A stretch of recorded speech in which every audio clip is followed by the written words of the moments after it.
नमस्कार, मी आनंद जोशी. आवाजाची पट्टी असते लक्षात ठेवा. Voice modulation. आवाजाची पट्टी म्हणजे काय? तर आता आवाज मोजायचा कसा? शांत बसा. लहान मुलासारखंच वाटलं पाहिजे ते.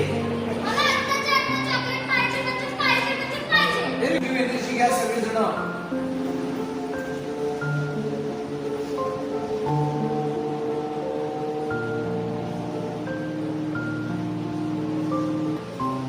तुम्ही खूप फ्रीली करा. एक लक्षात ठेवा,